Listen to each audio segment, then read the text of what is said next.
are back. Welcome to Barstool Parlay. As always, I'm your host, Austin Froberg, and today we got our guest host here, DJ Kray. One of my best friends, David Watkins, DJ Kray. We're going to list his music below. In the comments, going to have a link to his site, so you guys can look up his music. I know it's been a minute since we posted a video, guys. Thank you for bearing with me. The studio here got completely flooded, so we've been pumping water out for 4 or 5 days. So thank you guys for bearing with me, but we finally got it out. We finally got David here. We're ready to actually start a new video, so get excited. And we're getting into it today, man. Once again, we are getting into some topics. Got some whiskey going on today, some whiskey. Drinking some whiskey. Woo. That's some good shit.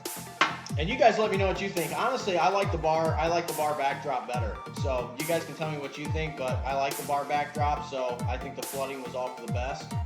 And we'll just roll with it. So, hey man, first of all, thanks for having me, bro. Yeah, go ahead, appreciate it. Got to see my buddy Austin for a few days. I'm going back to Kentucky here pretty soon. And then I might be actually, I know, dude, I know. Garbage. I've missed you. Garbage. I have missed it here. But by the way, just wanted to say, man. Hashtag free David, bring him back. I've been watching all your videos, obviously, up to this point, so I'm super excited to be on as well. So Appreciate it, man. Appreciate you having me, bro. We're excited to have you on, man. It's always a good time talking to DJ Kray. You told me right before I'm leaving back tomorrow. He was like, "We got to do a video. We had to. So here we are. What are we talking about today, brother, man? Well, it's great to be back, and it's awesome to be back and actually have the first video back after the layoff with the flooding be a live parlay video and actually have somebody else here. That was my goal, was to actually have a live parlay after the flooding. So congratulations on that. We're excited about it. Get it rolling from here. So today we're talking about kind of spurring into multiple effects that we talk about on the channel. Like we did our COVID-19 series. If you guys haven't checked it out, check it out. It's awesome. We're going to relay to that the same as we did in that series so we don't get censored. It's the beer problem. That's right. The beer problem. So it's the beer problem. Damn beer. So because of the beer problem, we're going to be talking today because David's a DJ. He's into the EDM scene, all that type of stuff. He's a phenomenal artist. And we're going to be talking about the effect on live music venues, you know, what's going on with concerts, what's going on with basically a whole lot of different live gatherings and the effect of this. And it's kind of sparring from that COVID-19 series, I didn't say that. The beer problem, I didn't say that. The beer problem. Yeah, right. So because of that, like I said, we're going to be talking about that and kind of some of the effects. This is kind of some of those aftermaths of the actual videos that we did on the virus itself. So to get into this, man, what's your take? Like, where do you see the music industry going from this point forward? Because I know a lot of venues and stuff have been canceled. I know you told me about a lot of venues that have got canceled. Yeah, you know, Tomorrowland's done. Ultra Music Festival's done. You know, a lot of other, pretty much any music festival that you guys can think of across all genres is completely done. And bullshit. I know, for this year. And I'm definitely getting withdrawals myself from being able to see something live, you know, seeing some kind of concert. And the one that really strikes home the most is obviously out in Grand Rapids, where I come from, where actually I started my whole DJing career off over at the Intersection. I just want to give those guys a shout. We can give you a direct link in the comments, by the way. Check it out. The Intersection is one of the top venues in the U.S. They're amazing when it comes to their local support. I have had the pleasure of playing there once as well. I opened for Conrank, a very amazing UK-based dubstep artist as well. And it's a really huge family atmosphere, and I think it goes along with. I mean, I named the Intersection just because that's what I know and that's where my heart is. But I mean, it's everywhere, right? You've got local venues everywhere that have been shut down by this. And I know the Intersection, that was a huge thing. Unfortunately, when he played the Intersection, I couldn't go to the show. It sucked. I'm still angry about it. But I saw the replay videos and everything that happened in the show. The intersection, like, it's such a great venue. If you guys haven't been there and you live in Michigan or in the area, or you're looking for a good place just to go to a concert, go. It's awesome. So yeah, definitely shout out to those guys. But yeah, they've been making it work. If the one thing I ask for any of you that are still doing okay financially, right now the intersection is actually doing shirts and merchandise sales. It's what they've been doing here over the past few weeks, if not almost a couple months now, even. In order to really support their employees and those that are actually working for right now, because I mean those guys are out of a job, security's out of a job, event planners, event managers, promoters, you name it, they're all out of a job. So yeah, again, I will drop a link in the comments as well to put you right to the Section Live site. In order, if you guys want to pick up some merch, our merch has been supported by a lot of big name DJs, a lot of big name artists. They're always wearing our intersection shirts. They love it there. So definitely help support those guys if you can. It is extremely appreciated. I know that I'm going to be picking up some merch myself here very, very soon. Yeah, and for all you guys that know who's seen our beer problem series that we posted, the intersection is in Grand Rapids, Michigan. So for you guys who have seen our video or just keep up to date with the news, Michigan's fucking crazy. They're out of their mind. Yep. You can use your sailboat, but not your speedboat. Mm-hmm. You can go to the beach, but not in the water. Yep. Like it's just insane, guys. So like he said, like we talked about some of the stimulus checks and other things. Overall, throughout the country, there's a lot of people who are still working. But in Michigan, there's a lot of people who are unemployed, including people like the intersection who are just unemployed for no reason, just because of how ridiculous it is in Michigan. So if you guys can, anything helps. Reach out, support, and help, keep this stuff going, because we all want to go to live venues. We all want to go to music. And especially, yeah, and I know you have a lot of contacts in Michigan. I do as well. We're both from Michigan. We grew up in the same town. We've been friends for years. So like I said, if you guys can help out and support, definitely do that. Because especially like places like the intersection in Michigan, they're really hitting it tough because they're not really allowed to do anything. So, but kind of transitioning into something that you said, as far as like merchandise and stuff like that. Mm-hmm. For me, when I think about how this virus, the beer problem, has affected everything, when I really think about it, there's a lot of, even like yourself, like up and coming artists that are looking to get deals. They're looking to get signed. They're looking to find, record labels, contracts, whatever. And the economic hit in this industry is so huge. Well, the problem is that it's so volatile, right? Yeah, it's a volatile industry, and for up and coming artists, if I'm a record label owner and I come to you tomorrow and say I want to sign you, 90% of my profit as the label in that first year of signing you is coming from the tour. So without those tours and those live performances, I have no incentive to really sign you for maybe years to wait for this to blow over. And I think it's going to really damage a lot of up and coming artists. And that's an interesting to think about. Personally, I don't think that really the record labels are going to take a massive hit regarding the labels themselves. Like that. I know the labels, the individual artists themselves make a lot of their income and revenue, not just by stream. I mean, streaming is a joke when it comes to paying out artists. That's a whole nother topic, though. Yeah. But I mean, merchandise sales. You guys know. You guys listening. Don't even bullshit me. You pirate music, so shut up. All right. You're pirating music. I don't know. It's kind of hard to pirate music nowadays with all the streaming. It's harder, but you do it. I know you tech guys out there. You're doing it. But I tell you what, like when you get a track on like Spotify and iTunes and stuff like that, I mean, it comes down with negotiations.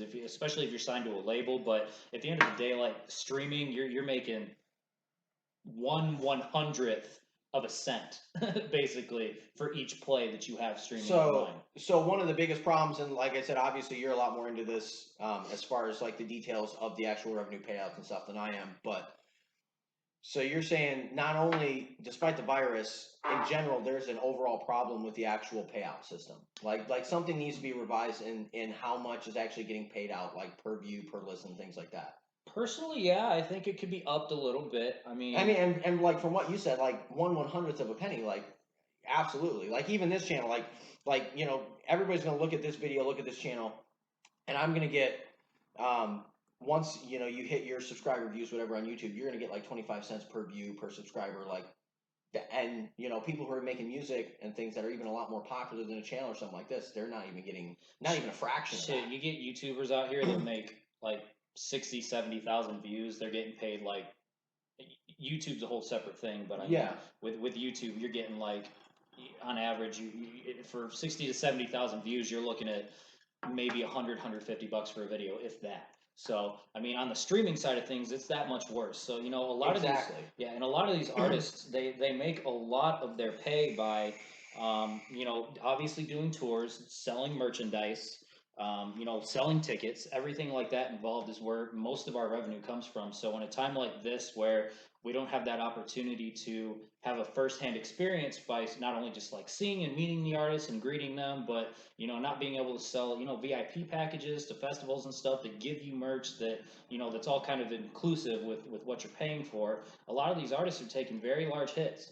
especially if they're not doing, a lot of the artists, especially on the EDM and electronic dance music scene, you know, for those guys, you know, you've got big guys like, you know, Diplo and Tiesto and Calvin Harris and all these guys that, you know, are doing a lot of commercial grade music, a lot of commercial stuff, a lot of the stuff that you hear in, you know, pop tunes nowadays. Marshmello is one of them, you know, stuff like that. Even Martin Garrix, who's really expanded himself a little bit with the genre, but even he, you could call him almost commercial, or a top dog in the industry. It's where it's the little guys right now, like you said earlier, the up and comers, the, you know, the guys that may only have 5 to 10,000 followers, 15 to 20,000 followers around.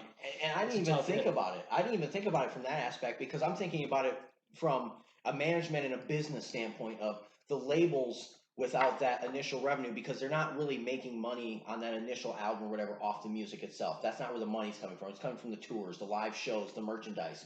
And the incentive for the labels not to reach out or take chances on some of these up and coming artists, and they're losing opportunities. But I didn't even think about it from the artist standpoint that they're also the ones making a majority of their revenue off of this. They do. And I mean, I wouldn't say that just because of the beer situation that the beer problem. I really don't think that if you're an independent artist right now and you're putting out really great music, I mean, labels aren't really going to have much of a problem still signing you over, just because of the fact that, I mean, they do make a little bit of money. They make some notoriety by, you know, putting your stuff out there that they think is really good. But even at the end of the day, it's kind of like, if I'm sitting here as a music label and I'm taking in your music and your demos and we're promoting you out and putting you guys on, you know, iTunes, Beatport, Spotify, Amazon Music, whatever, it's just kind of like right now, you know, okay, cool. I like the album. I like the track. I like the EP. That's cool. We'll promote you out there. Hopefully we can get those numbers up so you guys have followers. So for the future, maybe we'll bring you onto a concert or to a live tour, you know? So I don't think really the opportunity for artists to get their music out to labels and stuff like that is really going to take a massive hit, but it's just the fact of what that label can do with you, granted the time right now. Exactly, and I think there's going to be a lot of problems, and that's kind of a reason why we're doing this video is the overall, because you know it's not just about the artist in this point. You know, it's for all you guys viewing, saying, hey, I want to go to a concert, I want to go see, you know, live performances from performers, and you guys having your rights taken away to go see these performers, and a lot of that comes down to the fact of, you know, like we're seeing all this going on. Okay, and when you really get down to the beef of this and think about it, there's so much stuff like you're talking about going on with streaming and everything else. You know, we have governors like I live in Illinois. You guys know that. I live right outside Chicago. The governor in Chicago, the mayor, has a new thing set out that was telling people, it's a quote. You guys look it up. Get ready for the new world order and accept it. This could be a continual problem, and that's, you know, one of the reasons why we're getting into this video is not only is this going to be a continual problem, you have mayors and governors and things like Chicago's a huge music venue, massive, you know, for live concerts and stuff. They do, I think is it Lollapalooza they do in Chicago, or yeah, it's Lollapalooza they do in Chicago. That's going to be shut down, all this stuff, and this is the new world order that we're supposed to accept, like, you know, and that's a huge problem.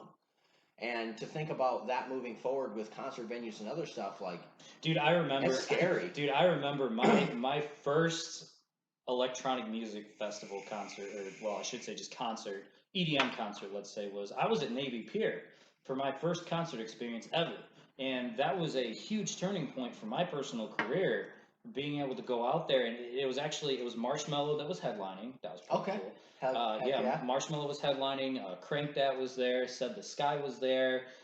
Great music, and I just remember walking into that venue, lines backed up. I mean, out to the end of the pier for people going in to see him, and I just remember that was my personal inspiration point as an artist, where it really you want to get there. It turned my work ethic around for music. You know, I was working at a freaking 6 a.m. to freaking 6 p.m. job. Had no energy, you know, and to do anything, to make music, to get in the studio or anything like that.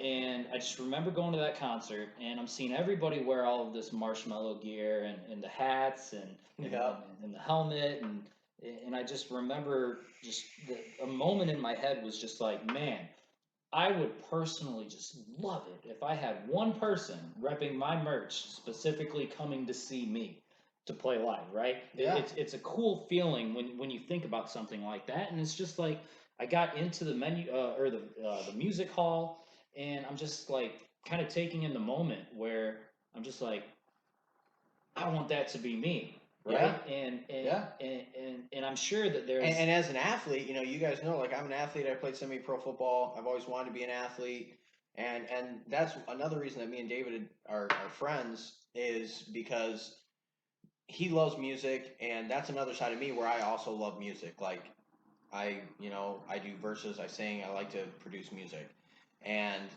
that's something where I understand that, where, like, we were literally talking about the other day.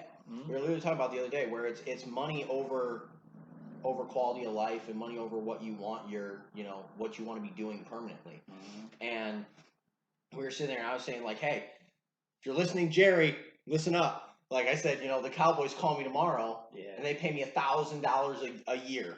I make $1,000 a year. I can't afford to live anywhere. I'm living in a box. Yeah. But I just want to be able to be on the field and have somebody say, "Hey, I'm a fan of yours. I loved when you made that game-winning kick. I loved when you were actually on, jersey sales, whatever. People actually, supporting you and liking what you're doing."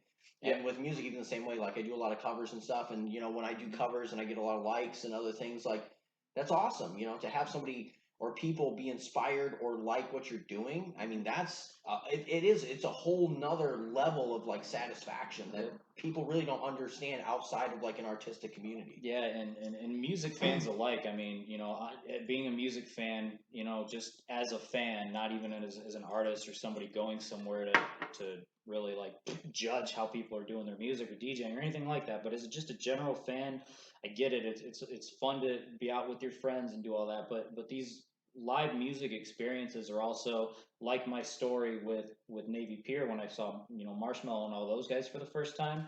A lot of aspiring young producers and DJs who may have not really been to concerts yet, or have really focused their energy into the studio rather than going out and kind of submerging themselves in that environment. But these live music venues and concerts are extremely inspirational for aspiring producers and DJs.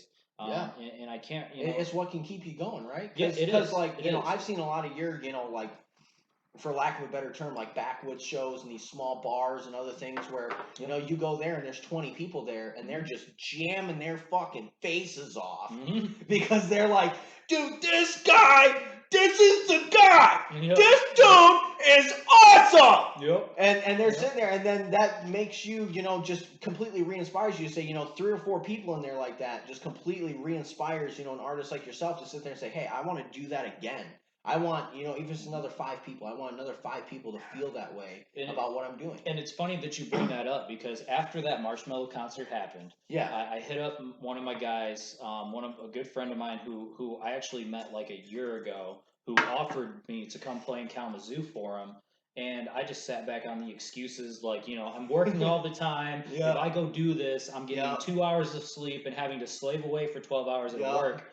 And after that experience at Navy Pier, I just told myself, like, that doesn't matter.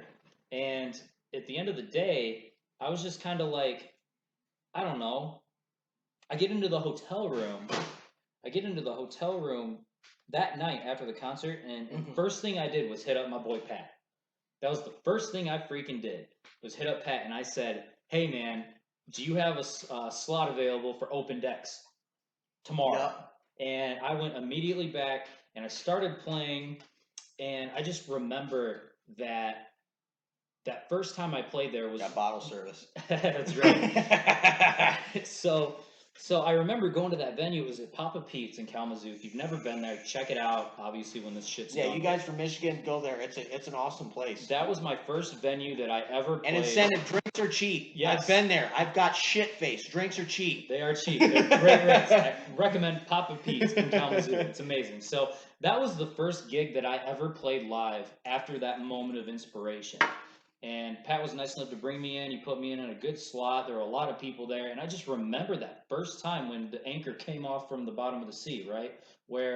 And that was one of like your first headliner-ish slots, right? Yeah, I wouldn't say that. I was probably like, there was about 3 or 4 more acts after me. I had to put the work in. I had to start networking a little bit, and people needed to hear me. But when that first concert happened, from what you were saying earlier, like, yeah, I played for the first time out there, and I don't want to float my own boat or anything, but after I got done playing, people were coming up to me like, who are you? Like, where you come from? What's your background? And stuff like, and it's those moments that we get to have when we're playing live, whether it's a small bar, a big bar, a sold out venue, whatever. You get people to come up to you and just ask, and what are your socials, and where can I follow you at, and let's be friends, and are you free this weekend? Let's hang out and like make some tunes or anything like that.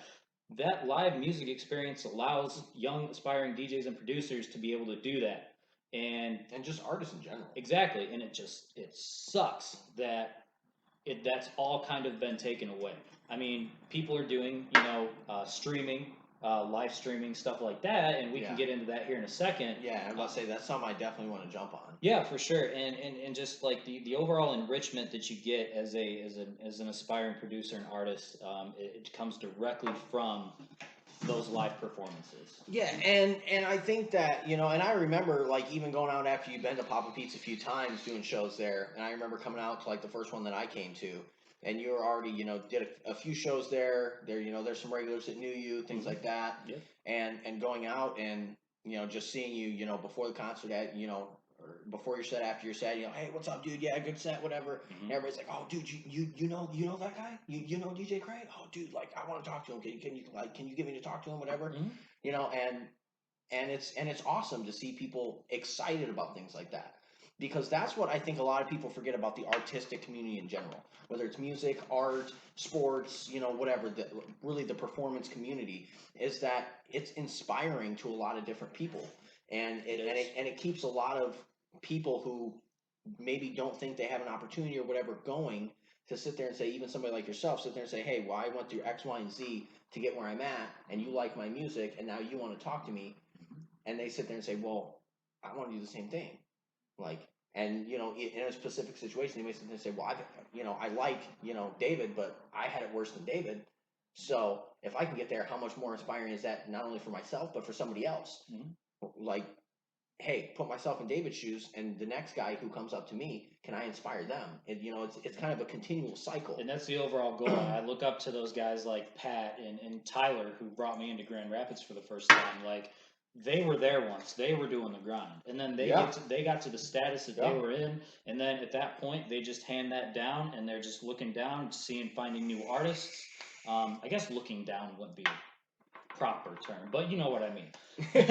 So like, when you get to meet these, because like Tyler, for example, when we went up to my first time in Grand Rapids was actually after playing at Papa Pete's so long, I stopped using that excuse of work, and I just started going to support other friends that I was meeting. I didn't care if even I was playing or not. I just wanted to go out and meet with these people and become great friends, and that's exactly what happened with me and Tyler.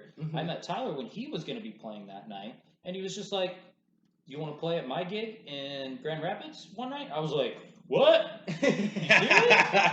Are you serious? And he was like, yeah, I'm dude. in. Yeah, exactly. So You he's son like, of a bitch, I'm in. yep. So that's so he put me in a slot for Grand Rapids. I played that. It was a banger time. It was an awesome time, and I've been playing there ever since. I need to come. I need to go back to Papa Pete's when I get Papa back to Pete's. So when all this shit ends, but yeah, it was those moments that started from those local gigs and reaching out, and then eventually, because of Tyler, I met a couple other people, and that's what eventually got me to play one show at the intersection. Yeah, and I think that like I've been kind of beating around the bush with it, but I think kind of really to hone in on the point that I've made is really just sitting there thinking about, there's a lot of people out there who don't have anybody else to inspire them. Yeah. There's a lot of people who sit there and say, their family doesn't believe in them, their friends don't believe in them, like for you, like in a situation like you, if I was like, David, you suck, you're never going to make money doing this, like stop doing this, you're an idiot, like go get a job, go make some money, and your parents like, go get a job, go make some money, you're an idiot. To see one DJ, or to see one, group of community like at Papa Pete's or something, or the intersection or whatever, to see one group of people saying, hey, dude, you got talent. Mm-hmm. Hey, dude, you could do this. Hey, you just need to work on X, Y, and Z. To have one surrounding group of people who say, hey, listen, you can do this. That support system in these live venues like that, especially these smaller venues like Papa Pete's, yes, is so important. Yes. Because these small artists, a lot of them, especially in music, and I think it's more in music than anything else, because music is one of the hardest things to make money in, like from a small scale standpoint. Sports, it's like, well, you're in the NFL or you're not making money. You're all these things, but music, there's all these little venues where you can make some money, and you're trying to struggle to create a dream, and without that support system, there's so many talented artists that we may never know or see just because they get killed without the support from other artists from these live venues. 100%. And what my problem with this whole beer problem right now is damn beer is the fact that it never thought I'd say damn beer. It shuts down the opportunity for these artists to go out there and really create those networks and groups. The one thing that I am thankful for amongst this entire problem is the fact that there is live streaming out there that a lot of people are starting to kind of lean toward during these times. Yeah, and bringing that up, to jump into the live streaming, I think that's something, like I said, that we definitely want to jump into, is because the overall future of like where live venues and everything are going post beer problem. Mm-hmm. Because, like we saw earlier last year, Marshmello do a huge concert on Fortnite. Yeah. And he used that as a streaming platform to do a live concert. So now the real question is, and I'll take your opinion for it, is where do you think that live venues are going? Are we going to move more towards live streaming venues? Absolutely not.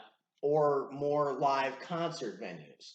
Same thing. Absolutely not. I mean, so I can break it down a little bit. So, I mean, that's just rude. All right, that's just rude. So, I mean, look, if you start live streaming like main stage festivals and stuff, I mean, they already do it here and there. I mean, SiriusXM, streams during like Ultra Music Festival. They're streaming audio live, and a lot of artists out there usually do have camera crews and stuff out there for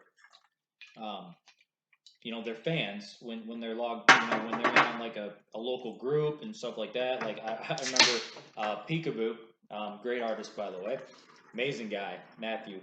He did. I remember last year, I believe it was at Ultra, when he was actually doing a little bit of backstage live streaming action, and we got to be engaged. And it's really cool for the people that maybe couldn't attend the festival to see.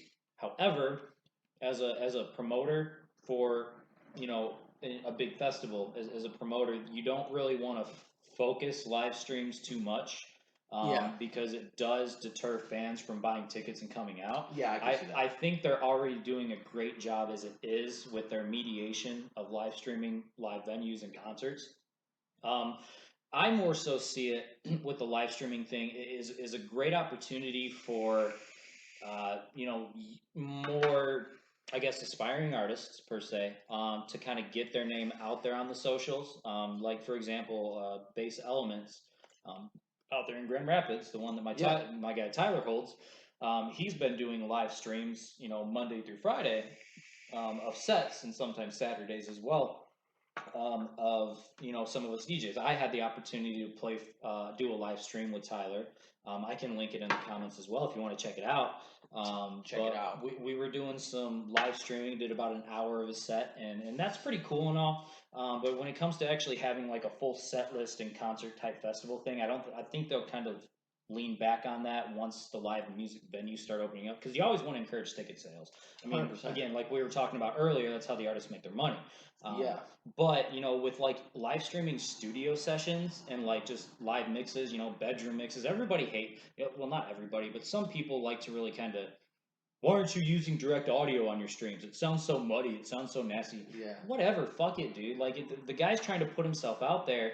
Yes, you can clean. Yeah, it's about the music, not about the clarity. Exactly. And I mean, people over time, I didn't walk in day one. Because obviously, as you become a bigger artist and you have more technology, money, whatever available, if you do a live stream, the clarity is only gonna improve. Yeah. You're just trying to get your content out there. Yeah, and you can buy a Scarlett audio interface for like $150 and just run direct audio just like that. Not everybody has that money, but nonetheless, it is pretty Scarlett interface. So if you're out there, get it, take notes. That's right. Scarlett is a great start. Not sponsored, by the way. Sponsored. Shout out to him though. Shout out, not sponsored. I started on one as well. But yeah, I think I'm not good enough to be sponsored at music. I'm sorry. Trust me, neither am I yet. So if you really get into like the music production and like if you're making originals and working on remixes and stuff like that, like definitely like get a Twitch, get an account, start streaming online if you can.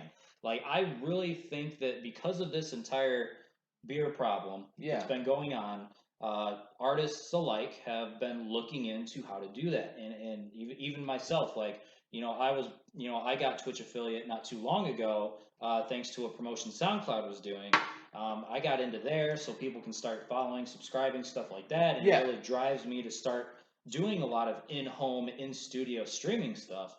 So I think that's not gonna die after these artists have realized how to successfully do it. I think they're gonna. I think it's a great way to build your platform as a young artist for streaming. So I don't think that's gonna die in that sense. Here's the other side though. Here's where I'm gonna call bullshit to an extent and be like, well, I think you're thinking about it from a standpoint of that's the market previous to the beer problem, because what I'm looking at is the standpoint of, well, do you think that this is going to change because of the fact that people have been able to do live venues, and as they figure out how to do these virtual streams and everything more effectively, are they really going to go back to doing live venues, or is this entire problem in general going to sit there and say, well, because of this problem, this is the way that we're going to do it moving forward, and basically set a dangerous precedent of this is the way things are being done, and if success is found doing it, then how do we move forward from there? Because if you find success doing live streams and say, say you go to a concert, because you could do, online charging for viewing or whatever. So say you go to a live concert and you sell 100,000 tickets. What happens when you do a live stream and you sell 20 million tickets on a live stream for a huge artist? Say Drake wants to do a live stream and sells 20 million tickets. Why would he ever go back to doing live venues for 100,000 people when he can make so much more money doing a live stream once those artists find the success of how to do it? Because that's what I'm looking at, is the standpoint of once the success is found, because of this problem, it's going to set a precedent of, hey, why go back? We can make so much more money streaming. People can view us. The tickets are cheaper, whatever. And there's just going to be this precedent set of, hey, this is the way we're doing things moving forward. Even looking into the future, like people have talked about for years, doing hologram concerts and things. I mean, why move forward with live venues if we can make so much more money streaming? Think you can make more money streaming? There's a couple things with that. So as far as like charging an X amount of dollars, basically doing ticket sales for streaming entries. So you're going to have to set up a streaming platform that will charge until you can access the stream. There's nothing out there right now for that. Twitch, it's completely voluntary whether or not you want to donate money or not. Okay. And they're not going to track that. Same thing with Mixer. You can create an account online for free and see whoever you want as long as you search the name. You would have to first create a online media streaming platform where you would have to charge to get a key to enter a chat room. Secondly, I don't think that as much of the money is going to be made directly from streaming and people doing this. Let's just say that does happen, right? And let's just say they set something up for that. Personally, I'm not paying $50 to watch somebody on my computer screen when I have so many other distractions around me. But think about it though. It's supply and demand. So you're going to charge less per ticket, but you're going to sell more tickets. So overall, you're going to make more money. I'm not dropping $50 on a ticket to see somebody behind my computer screen. Okay, so what if it's a $5 cover charge? A $5 cover charge to get into a live stream is still going to, if you have say 2.5 million people at $5 on that stream, that's still going to be significantly more money than 100,000 people at a $20 to $50 ticket fee. Because the precedent of going to a live show is to be there in the moment. We watch famous people. So it's the human aspect. It is. We watch famous people on our screens every single day. We see famous artists, famous actors on our screen every single day. See exposure. Exactly. See, it's a live exposure aspect. And when you're live, you get the interaction with the artists, you get friends that you make. And then on top of that, it's not just ticket sales that promoters make at these things. They're selling hella drinks. They're selling fucking Bud Lights for $10 a piece that people buy. That's true. They sell waters for $5 a piece. That's true. They sell merchandise there. They sell all kinds of other stuff at live music venues, and they pull in a ton of money based on the attendance. And when you take all of those other aspects of sales away from a live setting, all you've got is $5 tickets that you're selling to get into a stream online. I'm not paying to watch a stream online. I'll Google a YouTube video of watching somebody live. That's true. You know, that's the beautiful thing about the internet is the fact that, you know, you can see all this stuff for free, but you're not really living it unless you're actually there. That's true. And just to be clear, guys, I'm huge on live venues. Like, I'm just playing devil's advocate here because, like, obviously for me, like, I've been to concerts. I love concerts. I love live venues, streams, whatever. Like I said, I've been to David's concert, even small concerts. It's a good point you bring up. And it's awesome. But I'm just playing devil's advocate here, guys. So don't berate me in the comments. Don't hit up me. We want to be able to touch Post Malone. Yeah. That's why we want to go live, because if I pay $5,000 to sit in the front row, I'm touching Post Malone's sweat's going to fall on my hat, and I'm going to sell it for $100,000. That's what I'm doing, all right? That's the live venues, all right? I'm not saying that. I'm with you, all right? I'm a fan. I'm just playing devil's advocate. I'm just asking questions, all right? Calm down. It is an interesting point. It is an interesting. Sorry. An interesting. It is an interesting. That's what the whiskey will do to you. Yes, sir. It is an interesting point you bring up, though. It definitely is. But at the end of the day, like especially your big industries, I mean, they've got money. They've got tons of money to be able to get this shit started right off the bat as soon as the shit's over with.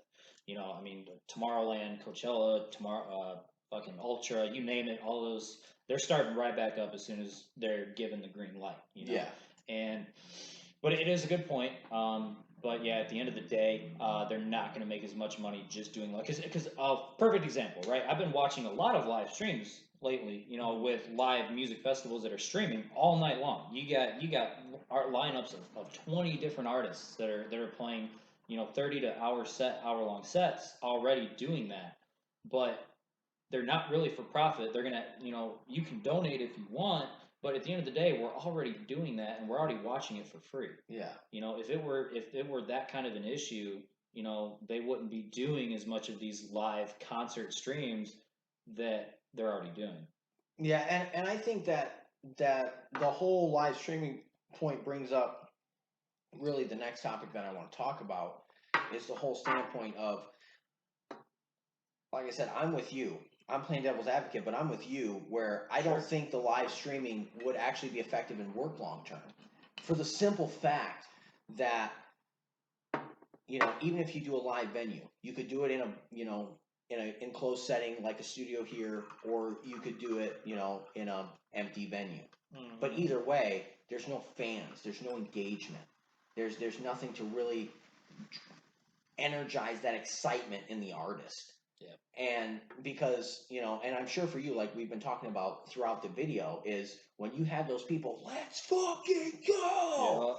Yeah. Like that gets you going as an artist. It does. And even like if you have a set where you're sitting there and somewhere through your set there's a song where you're kind of like, I don't know, like I want to play this, but I feel like I want to do like this to it while I'm playing it. And you're kind of like on the fence, and then those people are like, let's fucking go. And you're like, you know what?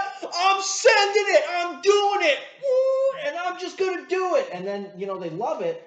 And that's what I'm talking about is like, I think it's even falling back into sports in that standpoint. Without the live fans, is there's no energy, you know, energized for the entertainers to entertain in the same way that they normally do. Dude, I'll tell you what. When you're streaming and you're doing a live DJ set, when you're streaming, when it's direct audio, it's fucking nerve-wracking. It is fucking nerve-wracking, bro. Like, what's the most nerve-wracking thing? Is it because you can see all the comments where people are just sitting there like with their Cheeto fingers and their Dorito hands, and they're sitting in their mother's basement and they're just like, let me tell you something, your music is not good and I would rather have more bass? Or is it just the whole standpoint of trolls aren't really the problem. I mean, especially when you're on a small scale, like, you know, it's mostly your friends that are watching you and stuff like that. It's more True. It's more, and it depends on the. I would troll you, but of course you would. So, no, at the end of the day, like, you're, as an artist who wants to really make the best set possible whenever they're playing, like the cleanliness, right? So I really pride myself on my transitions in a DJ set and making sure that they're super clean as much as possible. So like when you're playing live, you know, there's a lot of noise going on. So you have a little bit of a room to, you know, if something sounds if you fuck up. Yeah, if something people are fucking hammered, they're drinking whiskey. They're drinking that whiskey. They're just having a good time, and they're just like, and they hear one tune, they're kind of like, all right, well, I'm not super interested in this, and all of a sudden they don't even hear the transition. They just hear all of a sudden, poof, and something drops, and they're like, hey, and all of a sudden they're back into it. Yep. So whereas live stream, everybody's paying attention to every little fucking detail. That's the only noise. That's the only noise around them. They're sitting there like, what's going on? What's going on over there? What's he doing? Why would he hit that button? Why wouldn't he hit the other button? That doesn't make any sense. And they're sitting there with their Cheeto fingers, and then the comments start coming. That's out of key. Oh, you changed key signatures there. Oh, my speakers don't pick up that tone. Yeah. Go to fucking Best Buy. Quit buying Dollar General speakers. It's not the artist's fault. That's right. Yeah, where's the bass at as I'm listening to this on my $10 speaker system at home? I've been listening to this in my headphones, even though I have a $4,000 sound system in my car and it doesn't sound right. Mm-hmm. Yeah, but live streams are personally a little nerve-wracking for me. And you'll see, if you check out the live stream that I did, which again I'll leave in the video, in the comments or description, you'll notice. Like, and if you guys don't check out these comments, I'm gonna find you. All right, I'm gonna find you if you don't click every link. I'm finding you and I'm beating your ass. So all right, we're coming for you. So you'll notice, like, if you watch that stream, I would personally say I think I did an okay job with the set list. Just you'll catch a couple transitions where they seem a little bit muddy. Realistically, in a live setting, you're not gonna hear that. You're not really gonna notice it because it is minuscule. But for those that are paying attention, they can hear it and they'll notice it. And you know, people will just like shrug it off, whatever. It happens. I notice it. You know, exactly. Yeah, and you grill me on it every time. But that's true. Every time he comes off, I'm like, dude, really good set. But I think if you just did this, it would have been a little bit. And I don't know shit about music. That's literally just me because we don't get to criticize anything in our lives. So whenever somebody's up there, he's like, this is my chance to be a critic. That's right. Why not? I'm the expert. Let me tell you something about your music. Right. Why not rip one into your best friend, right? Yeah. Let me tell you something, guy. Your music, I don't really like the sound of it when you did that little thing with the other thing. I didn't like that. Not one bit. No, sir, I didn't. With the filter that went, you know, like, yeah. I didn't like that. No, sir, I didn't. I thought you should have just went right back into the beats. Maybe had one of those girly audio, because we all know girl audio works on EDM. We talked about that earlier. It always works. You just have one of those girly audios back back in the sound? I don't know. That's what I was done, but what do I know? I'm the expert. I've never made a track, but I know what I'm talking about. I kind of low-key hate you right now. But live streams can be pretty nerve-wracking. At least for me, it was especially for the first time. Like I don't have much experience doing live stream DJ sets for people, so it was exciting, and it's something I'm definitely going to be doing in the future for sure. Yeah, I'm sure you guys can't hear it, but there's somebody beating their subs outside. What do you think about their beat? I don't know. I can just hear bass. I just hear bum, bum, bum, bum. I like it. Just like I like it. Just like about 100 other 1,000 tracks out there. I like it. Just a little. Right. I like it. But I do encourage people that are getting into live streaming or that need help live streaming or how to set your stuff up. There's plenty of forums out there. I mean, I really encourage, especially young artists, to get in there and really start doing that.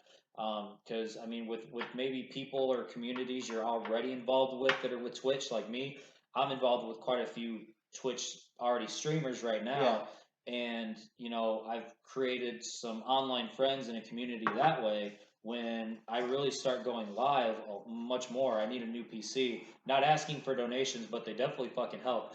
But hey, and I'm not saying shit, but this dude has a connect. He knows a dude who works for the Minnesota Vikings. I mean, it's kind of a connect. Like he just knows the dude through a streamer that he watches. Like you said, he's on a lot of streaming services. Yeah, you get to meet Dalvin Cook, for all you sports fans out there, the running back for the Minnesota Vikings. Dalvin Cook and a few other players unlisted. We don't know their names. This dude is friends with Dalvin Cook. He listened to his music. Dalvin Cook liked this dude's music, okay? So, Dalvin, if you're watching, share it with all your celebrity friends. Let's blow this dude up, all right? Yeah, I appreciate it. I love you, Dalvin. You won me in fantasy. You killed for my fantasy team, and I'm really happy about it. I watched that Packers game. 56 yards to the house. I watched it. Yep. Probably were listening to DJ Cray pre-game. That's why you ran it. And it's all right. That is appreciated, you know. But you know, I do have some things in the works coming up. Can't really talk about them just yet. But there are some exciting. We're not a news outlet. We don't release stuff. Yeah, that's right. So I do no leaks. I do have some exciting things in the works, though. Gotta wait on a couple phone calls, obviously, and we'll see where to go from there. But heck yeah. You know, again though, for young artists out there, like keep doing the live streaming thing. Again, it's something that I really believe heavily in with this entire shitty beer situation that has really opened another avenue. For new artists. Another avenue, another revenue, a whole lot of different platforms. 100%. And like I said though, to get back into the other point, I believe that I think even getting into sports, and I know you're a baseball fan. Sure. You played baseball for a while, and I know we talk about a lot of sports on this show, guys, and that's something that, you know, if you guys want to see other stuff, like I always say, leave them in the comments, subscribe, make sure you guys let us know what you want us to make videos about. But, you know, with live sports like the NFL, they're going to be launching with no fans. And it's the same thing with music venues and the streaming. They're going to be doing these streaming venues with no fans. You're going to have live events that have very limited capacity as well. Yeah, and I really think that hurts the performers, whether it's athletes, whether it's artists. Because like you said, you guys feed off of the crowd. You guys feed off of, because I'm sure as an artist, you've gone in with a plan of this is going to be my set. And maybe there's like one strange song in that set that's like off, maybe, you know, the topic or the direction of the set. There's one just weird set or one track thrown in there where you're just like, I don't know about this. I think it fits. And maybe it's a little harder than the rest of it or whatever, and people start digging, and you're like, well, fuck it, and you kind of throw your set in, and you're just like, hey, well, I'm going to start going in this direction. If I've had enough drinks. If I've had enough drinks. There are plenty of sets that I've done that are pre-planned, not fucking pre-recorded, but pre-planned. No pre-record. Create a little set list and kind of know what's going to go with what, but, I mean, sometimes you do those kinds of sets, sometimes you just fucking improv it the whole entire hour. I've done both. Yeah. And again, if I have enough drinks, I'm just kind of like, oh, fuck it. I think this track will work. Let's try to work it out. But yeah, you know. and I'm just like, you know, like I said, you know, like being a sports fan, and like, you know me, I'm a fucking sports head. So, you know, seeing like athletes and stuff, like for me, guys, I think the NFL, this is going to be one of the worst seasons we've ever seen.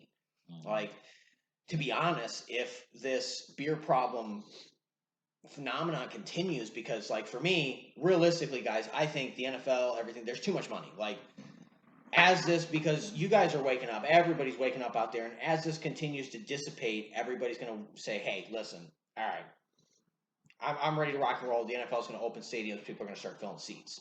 There's going to be asses in the seats. But like even short term, even if it's 2 weeks, I think those first 2 weeks of games, like as an athlete, and I'm sure, like I said, it's the same as an artist, you sit there and as an athlete, I remember, throwing touchdowns, making tackles, kicking field goals, and having those fans, whoa! And they get so excited, and that hypes you up. Like for me, like in high school, playing both ways, I would sit there, and and as the kicker, it was awesome because I kind of had that in the middle transition between offense and defense. Yep. So I kicked that extra point. That would go through, the fans go fucking crazy, especially in high school, so everybody's like, somebody knows how to kick, whoa! And everybody goes nuts, and then that gets you hyped up, you're like, I did that, yeah, that was me, I did it, that was me. And then when you go on the field on defense, you have that emotion and that adrenaline, and you're that much more excited to go out on the field and do your next job, so you can get that same reaction. And I feel like for the pro athletes, it's going to be the same way. They're going to sit there and be like, I threw a touchdown. Nobody cheered. Yeah. All right. Do a good job. Yeah, it's just going to feel like practice, and there's going to be a whole level of actual intensity taken away from the game. Whether it's baseball, NASCAR. I mean, I know NASCAR. You guys, I know the fans are going to be sitting in their house with a beer in their hand. Whoa! There's another wreck. Like I know you guys are going to be hyped, but for the actual athletes themselves, they're going to be sitting there just going, okay, now what?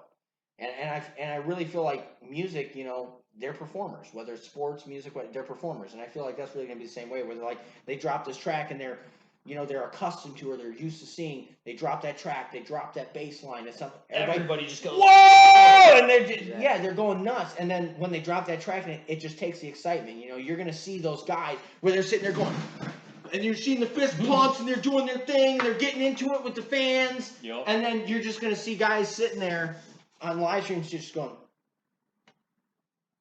yeah, because there's no interaction to actually get them going and get them hyped up to do their normal stuff that they're doing, or even change their sets or do whatever, and just get them rolling. Crowd interaction is really cool. It is such a huge rush of adrenaline, and it is very subjective. And I think it's an important part to a live show. It is, and if you're doing live streams, it's going to take that away from the show where the artist is not as engaged as they would be otherwise. True. To a degree, it is very subjective. I mean, like my boy Rico Act. Rico Act, he's such a fucking cool guy. I watched a live stream performance that he did probably I think maybe about a month ago or so.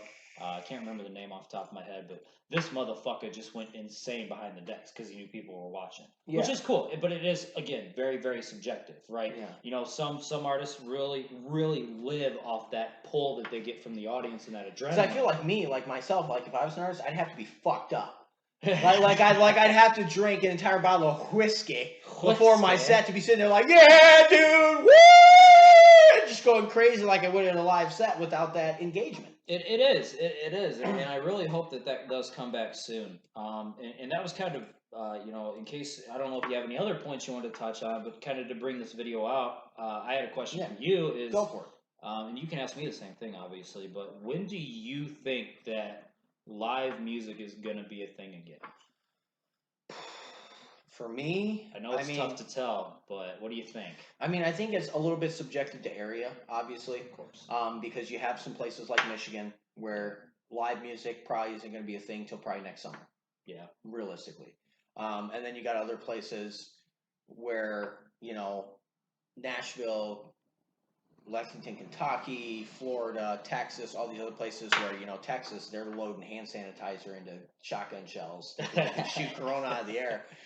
But the beer, right? Yeah. Or oh my God, I didn't say we're talking about Corona beer. That wasn't but the beer problem. They're loading, they're loading hand sanitizer into shotgun shells to shoot the beer problem out of the air, because Texas thinks they can shoot their way out of everything. I mean, their entire history, they've shot their way out of everything, but this is one thing you can't shoot your way out of. I'm sorry, guys, but But yeah, I mean, I think that it's going to be subjective to area, but overall, realistically, I think live venues are going to be back probably before December, somewhere in that fall range, somewhere in the fall range between September and October, depending on where you're at, obviously with snow and things like that. But I think if live venues are available and they're able to be had, barring weather, I think that those are going to come back because just like the NFL, I know there's a lot of people sitting out there going, well, is there going to be a Super Bowl show? What if the Super Bowl has no fans? What are we going to do then? Well, I don't know what's going to happen. I'm just sitting on my couch and I don't know what's going to happen and I'm confused with the world right now.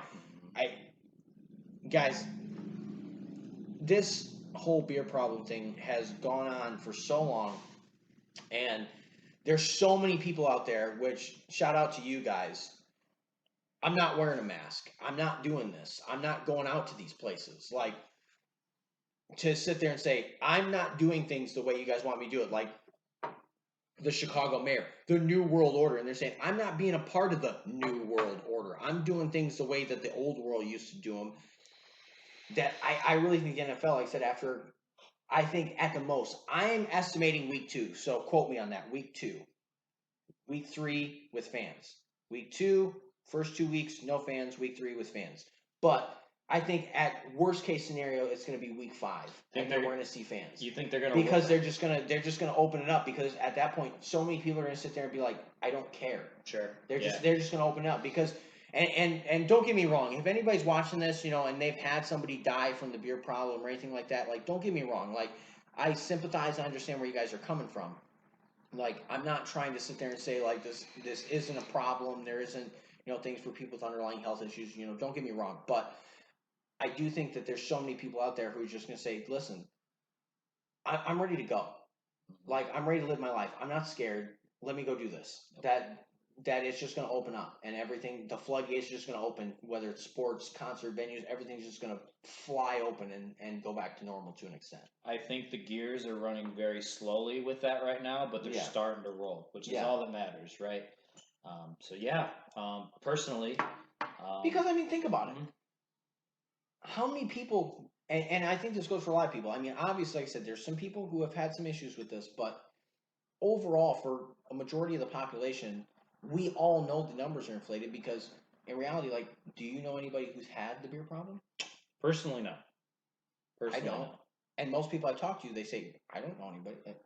And I think that's why. Well, I do know one guy, but again, he was down in Florida when it all broke out and stuff. But I mean, he's my age, if a little bit younger. I can't speak for anybody that's older or has health problems. Exactly. I don't know anybody that's passed away from it. I know one guy that has had it. He had a really sore throat for like 2-3 days, and then it just turned into your common cold. Spent another 4 or 5 days at home, and he was better. Yeah, and we also know guys like in this case scenario, he may have just had strep throat. We don't even know because he was diagnosed. He was solid. But if you guys have watched the other video, you already know the diagnosis, the tests are all of them, they're fake. We can't tell who we don't know who has it, who doesn't, because there's no accurate tests, diagnosis, anything for it. Right. So realistically, everybody that's died, we don't know if it's normal seasonal flu. We don't know what it is. And if you want to check that out, that is in a previous video in case you haven't checked it out yet. Check out our beer problem series. It's listed, the name of the actual virus we're talking about. You guys all know what it is. It's listed actually in the title of the videos. They haven't been censored yet.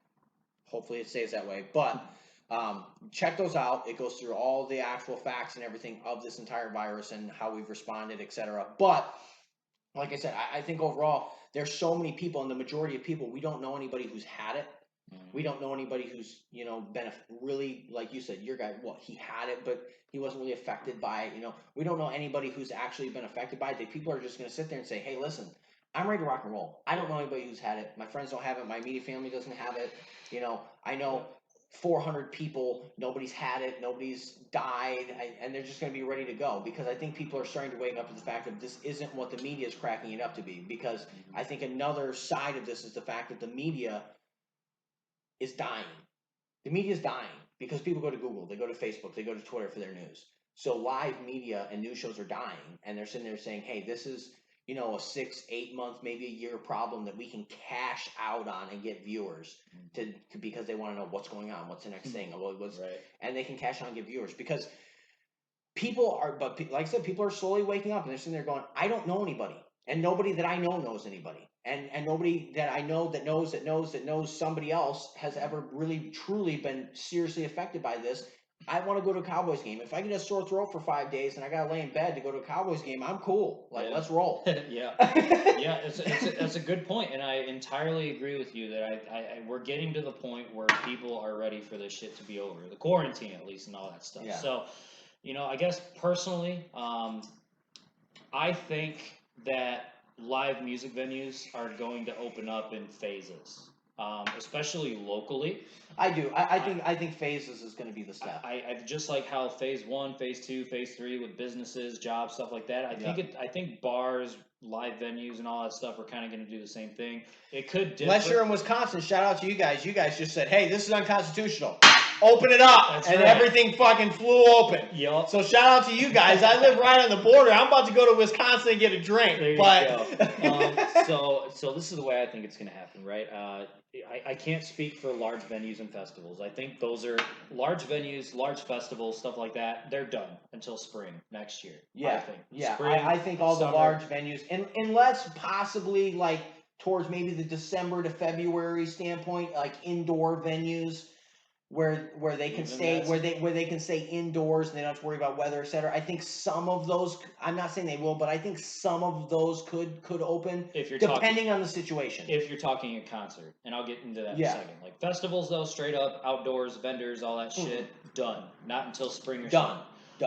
However, I don't want to speak on large scale concerts like Navy Pier and you know, stadiums and stuff like that. Yeah. I mean, I think those personally will also be shut down for a while. I mean, you've already got, and a lot of that is personal perception. Yeah, and you've got it's perception of we don't want to be the people who said, "Hey, this is some bullshit." Yeah, and died. Like you don't want that lawsuit. And the artists are already bringing that to light for us. I mean, like Kiss, right? They're still touring around.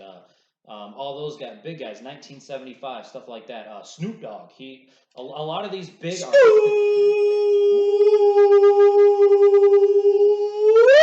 Hey, those guys are canceling tours already. Justin Bieber's canceled his. A lot of big name pop artists, even EDM artists and stuff like that. Stuff like that. They've already canceled their tours, postponed them till spring, summer next year. So we know all that. But like your local bar venues, stuff like, some of the smaller stages with the intersection, you got the Stash, the Mint, all those, Elevation, everything like that included. Those are Michigan venues, right? That's all part of the intersection. The cool thing about the intersection. Oh, that's right. The intersection, they have multiple different venues inside of themselves. Okay. Yep. So I think maybe some of those smaller venues, even like local bars, restaurants, gigs like that, base elements. Kind of similar to stores, right, where they have the head count cap of who they can let in, how many people, etc. Yep. So I believe phase 1 for letting people back in, I think personally is going to start happening around September, October. Yeah, I think I agree with that. I think that's a good timeline. You're going to limit 20 to 40 people. Give it a month or two, see how things are going, see if anybody's getting sick from that. I don't think it will, but of course, obviously, when this all starts first opening up, I still think. Well, in Michigan they'll get sick. We know that. So in Michigan, they do a protest to say, hey, listen, we want to go back to work. Yeah, we want to go back to normal, and then they use that as an excuse to extend the quarantine. Yeah, and we know that. But and that's every other state. This applies to you guys. So phase 1, limited head count. People are probably still going to wear masks, if not may require them at first to get into these local venues. I don't mind. People, especially in the EDM community, people have raver masks all the time. Yeah, everybody's just like, I'm going to wear my Halloween costume from 4 years ago because that's fucking awesome. Yep. I'm wearing that thing. So, that thing's going to make me, you should see the way the glitter and the light, dude, it's fucking sweet, bro. You don't even know. Yep. So all the custom designs, I think personal like artists that design stuff like that are going to flourish around that time. Yeah. Like Marshmallow sanitation friendly. Yeah, got the whole fucking helmet on. Yeah, dude, with his headgear, he's like, he should be doing live shows tomorrow. Like he's completely sanitized. Right. So nothing's getting through that fucking mellow. True. So phase one, I think, is going to happen around September, October. People are going to wear masks, obviously, at first with a head cap, 20 to 30 people. Probably give it about a month or two. Phase two, with these bars opening, you'll probably get about 40 to 50. And then, obviously, depending on the size, 50 to 200 head cap or whatever. What do you think about just letting artists who wear head masks, Deadmau5, Marshmello, just people who wear head masks? The concern's not on the artist, it's on the fans that are there. But those guys are safe. Those guys are cool. But I mean, at the end of the day, again, all your fans have to wear the same headgear, and then you're good to go. Live show approved. That'd be nuts. But yeah, then I think everything. I personally think everything when it comes to local venues, stuff like Bass Elements at the Log Cabin in Grand Rapids, the one that I like to play at. Another bar I've got trashed at. Yep. Good place to go. I puked on the side of the bar. If there's a stain there, that's me. Oh my god! they're gonna roll back the security cameras and be like, hey, listen, this guy right here, that's the guy who did it. But just stuff like that, Papa Pete's, things like that, local venues, stuff like that have a head count or a head cap of like 150 to 100. I'm hoping that they're going to be completely ready to go back to normal somewhere around winter time. And I think that's a good number. I think 100 to 150 is going to be around the head cap. Yep. I think that's going to be really the venue head cap. I think that's a solid number. Yep. So, I mean, with that being said, kind of our predictions in there, I guess I got one last thing I want to say. Go for it. You fans of live music, I mean, fucking hang in there, dude. Hang in there, guys. Hang in there. I'm not trying to compare, say who's got it worse or what, but I mean, artists like us and me and all my friends, we're fucking dying to get back into it. It's killing us, but I mean, if we can wait for another few months, I think you guys can too. I know it hurts. I know it's struggling, especially for you guys that go to like fucking 10 plus, 20, 30 concerts a fucking year.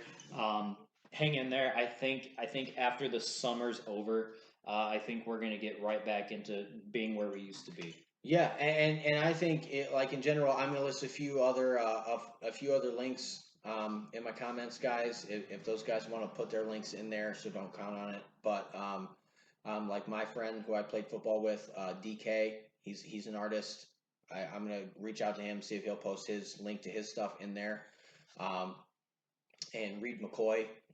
They're both rappers, hip hop artists that I'm familiar with, that I know outside of David. Like I know a lot of different artist guys, but they're gonna post their links. If I can reach out to them, make sure that they post them in the video. But yeah, I mean overall, I think that's really where we are, is with these live venues and everything. Like we need to get this stuff back on track. We need to get this stuff rolling. We do, man. We miss it a lot. And I know, like, for fans like myself, it's heartbreaking not to be able to go to live venues, not be able to go to shows and have fun and all this stuff. But I guess I want to leave with one more thing. Yeah, go for it. If your friends are fucking grinding online, putting out tracks, putting out live streams, everything like that, fucking support them, that's what I was going to touch base on. We don't have our inspiration from that live experience anymore with being with our friends and references. So, give artists out there, people that you follow, people that are artists, man, share their shit around. Share their shit around, support them. Just be there for them, because 100%, guys. Like I'm sure a lot of people watching this video know somebody. Like I know David, I know DK, I know Reed McCoy. Shout out to those guys. I know those guys who are struggling as up and coming artists to make themselves, make a name, get somewhere. And without these live venues and things are going south, guys. They're really struggling because they're depending on a lot of this stuff to get where they want to go. And, reach out to those guys, make donations. If you're friends, family, fans, whatever, reach out to these people, make donations, if they have merch online, buy merch, do whatever you can to help these artists to continue to move forward. Because in reality, guys, a lot of these up and coming artists that you guys love, that you guys want to sit there and say, I was the first one, number one. I was the first fan, the number one listen. I listened to all of it, okay? Yep. Nobody knew about him before me, all right? If you guys want that dude to blow up, if you guys want that dude to be special, support him so he can continue to make his music during this whole nightmare that we're going through. It all starts with continue the local to support scene, these people, guys. whatever you can do, whether it's donations, merch, whatever, ticket sales for, even if it's live streams, whatever you guys can do, make sure you're doing that to support these small-time artists that you guys love, whether it's friends, family, small-time artists you guys listen to, whatever it is, because you guys are never going to continue to go to these live shows and other things with these artists if you don't support them now, because they won't be back. 100%. They won't be back. All right? Like if you guys don't support somebody like David, who's trying to make a name in music, like, yeah, he's done some big shows. He's done some, some headline stuff, and he's done some great work. But he's not Drake. He's not Michael Jackson. Okay? He's not Marshmello. All right? So if you don't support him now while he's trying to make sure that he gets all his stuff rolling through this pandemic, he's not going to be there when you guys get back. And if you love people's music and you want to support them when they get back and go to their live shows, you have to support them now so they have the means to go back after this is over. Inspiration goes a long way, especially from you guys online. It really means a ton. With that, though, you want to hit him with the outro and take one more shot? I'll take one more. Cheers, fam. Barstool Parlay. Woo! We're back. Raw takes, no apologies, as always.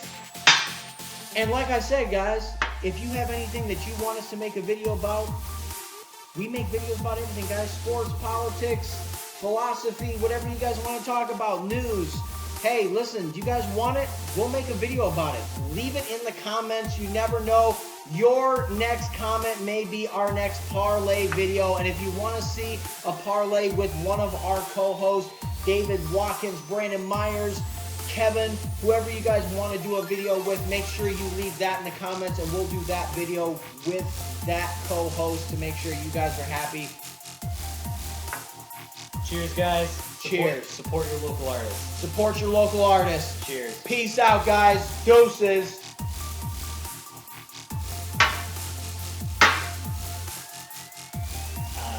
Raw takes. Raw takes, no apologies. Barstool Parlay. Thanks for tuning in, guys. Appreciate you hanging out after the whole flooding issue. I know the videos have been scarce, but stay tuned because they're just going to keep coming now that we got it figured out. Guys, appreciate it.